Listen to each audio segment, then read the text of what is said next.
Arne, we just had a chat with Ryan, and he spoke like his dad's been telling him to shoot more. What have you been telling him? Hopefully other dads say the same then against other players. What did I tell him? Nothing specific. I didn't tell him to shoot more, but he's been in and around the box a few times more now. But the main thing he needs to do, of course, is set up our attacks and organize the rest defense. But once in a while he can be a help offensively also, and that's what he's done a few times already this season. And yeah, this weekend he had a little bit of luck because it was a deflection. Because if Ryan has to shoot with his left, I wonder if his dad tells him to shoot with his left. But the deflection meant that it led to a goal. What update can you give us at the moment on Isak, Frimpong and Alisson and their respective recoveries? That they're all three not available for tomorrow. Any timescales yet? Jeremy and Alisson will both also be not available for Sunday. And with Alex, we have to wait and see. Definitely not starting on Sunday, but Sunday, yeah.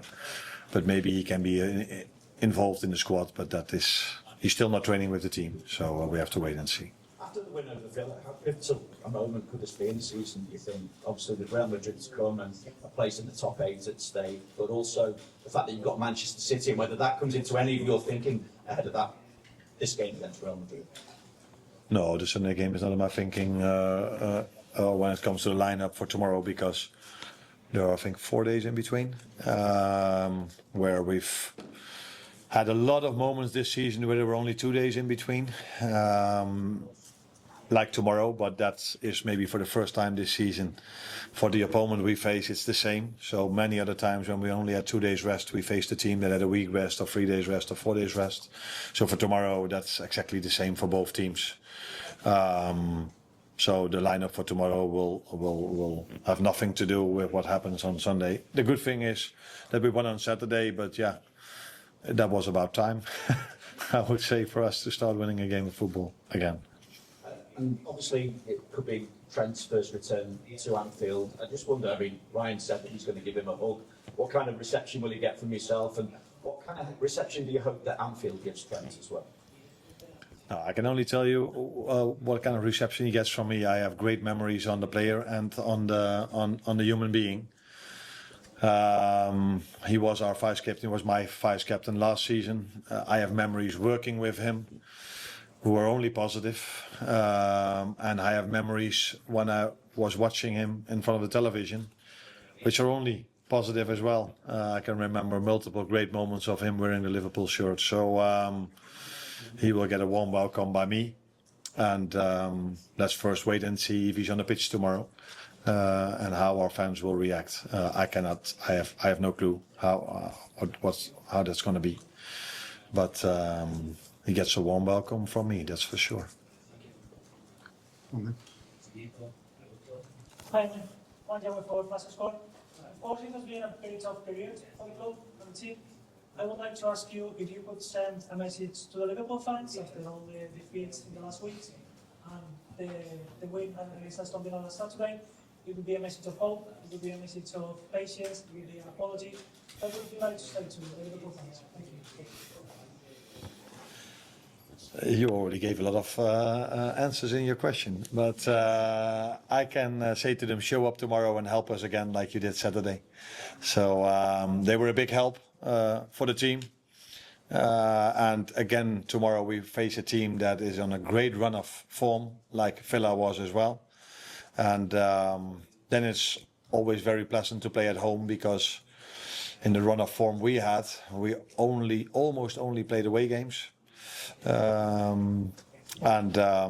Yeah, I think Anfield showed Saturday how important they can be for the team.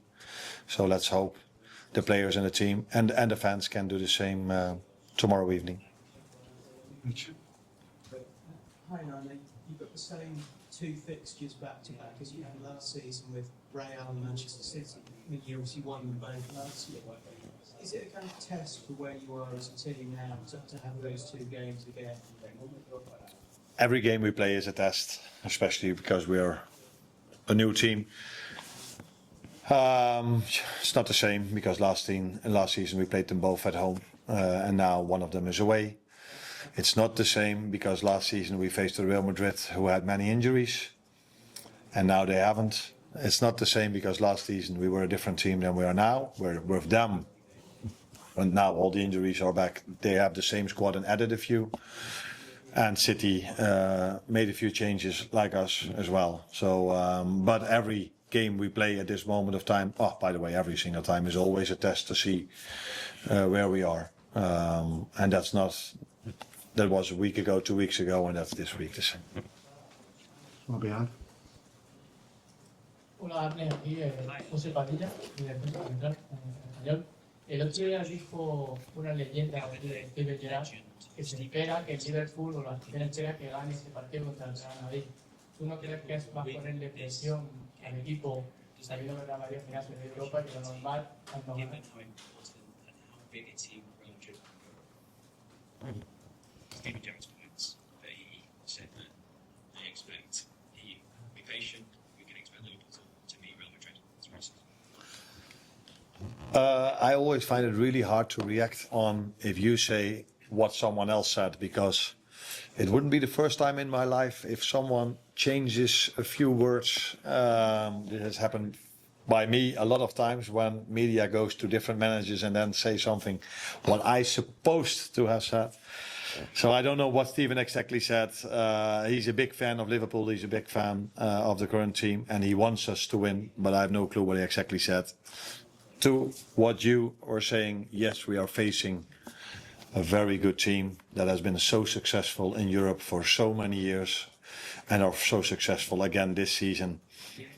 We have a great team, a great manager, and great individual players. So we respect the opponent a lot. Like Steven Gerrard does, I'm now 100% sure that he rates Real Madrid very high as well. But he also rates Liverpool very high. And I'm not going to comment on what you said he said, because I'm not 100% sure if that is exactly what he said. Rest in front. Hola, entrenador, en español. Te voy a preguntar qué cambios principales han detectado en el Real Madrid a la hora de preparar el partido, entre la versión, entre lo que se encontró el año pasado, más allá de las lesiones, el tipo de equipo que era el Madrid el año pasado y lo que espera encontrarse en Madrid. Gracias.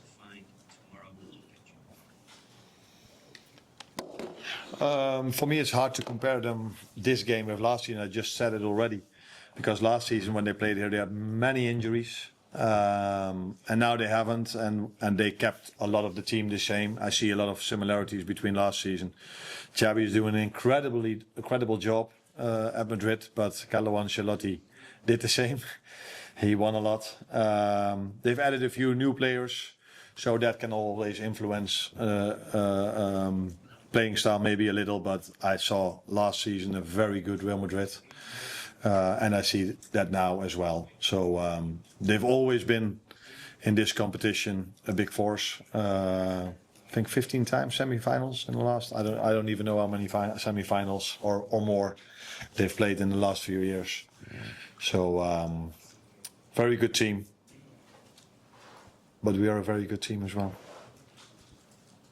Hola, Arne.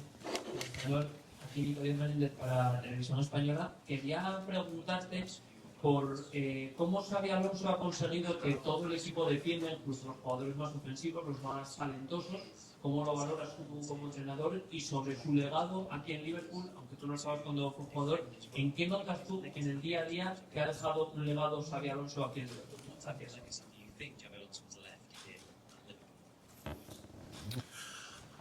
The first question you shouldn't ask me. You should ask him, because I don't know what he did. And like I said, they were for multiple years with Carlo Ancelotti very successful. You can tell me, but how many Champions League did Carlo won over there at Madrid? 4. That's not too bad. So we can only talk with a lot of respect about his period over there. And Xabi now does very well. They only lost one game, won the rest.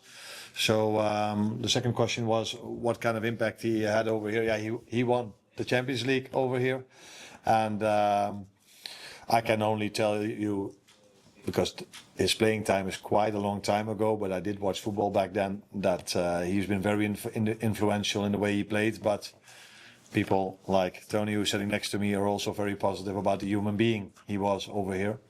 So I think everybody talks with a lot of respect about the player he was, but also about the human being he was here in Liverpool.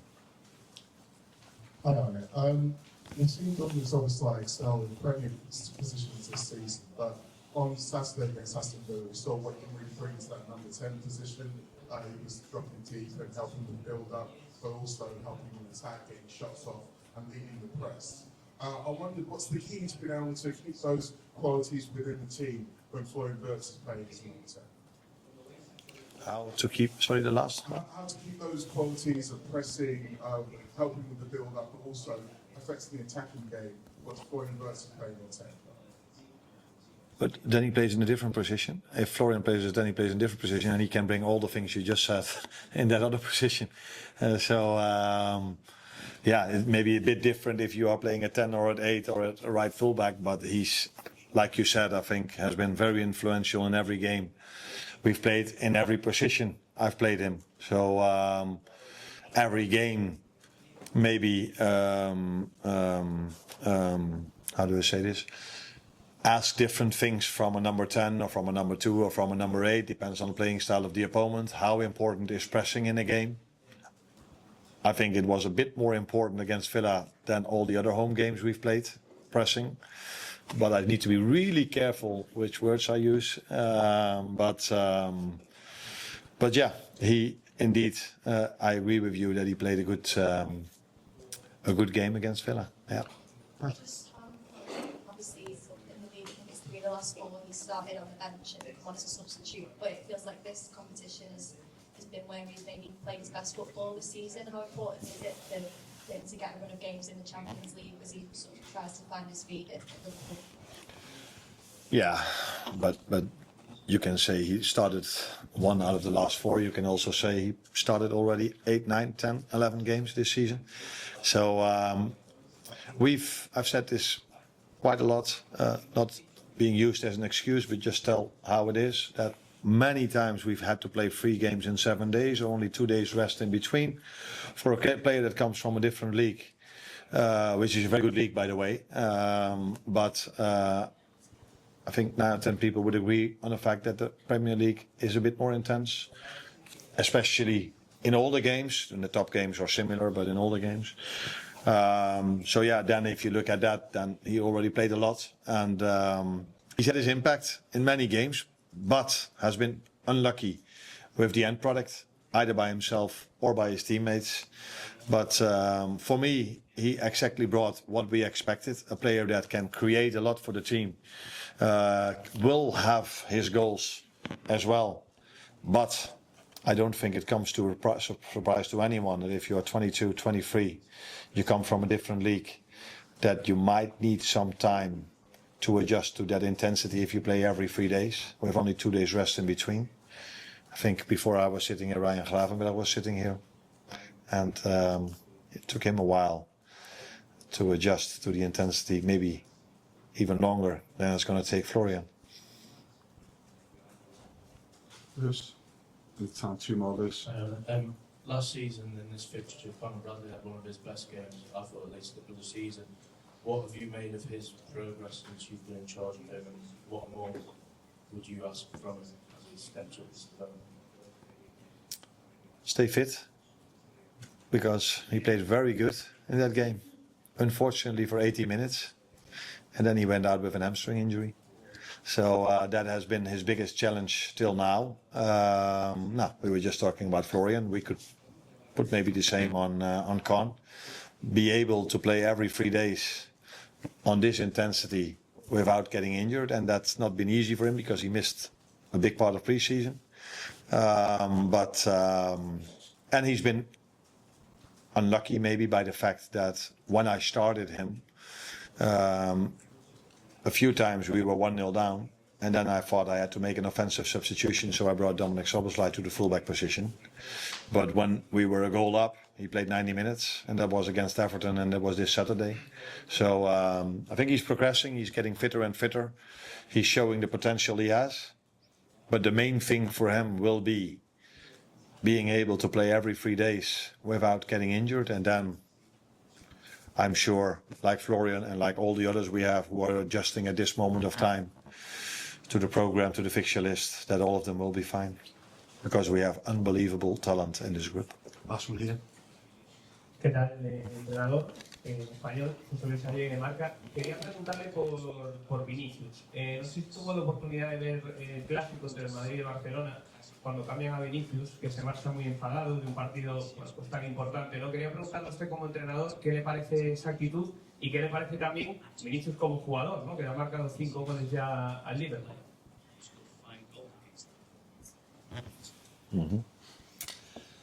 If I think about El Clasico, that's not the first thing that comes up to my mind. How his reaction was after he got substituted. It was a fantastic game to watch. We have two teams that were very strong, with individuals that were very special. And he had a few great moments. I think it was already after 2 minutes where he went one-on-one. And was the referee awarded a penalty which the VAR overturned. But that is one of the things where we have to be aware of. He's lightning fast. His one-on-one, he's very, very, very special. Can take on 2, 3, 4 players. Against Juve, the game they won 1-0. I think he was underloaded in a 5-against-1. There were 5 defenders very close around him, but he was able to still find a position to get his shot off, hit the post, and the rebound went in. So I think we're not the only team that he played against there where he scored against, because he's an unbelievable individual for Real Madrid as long as he's played there.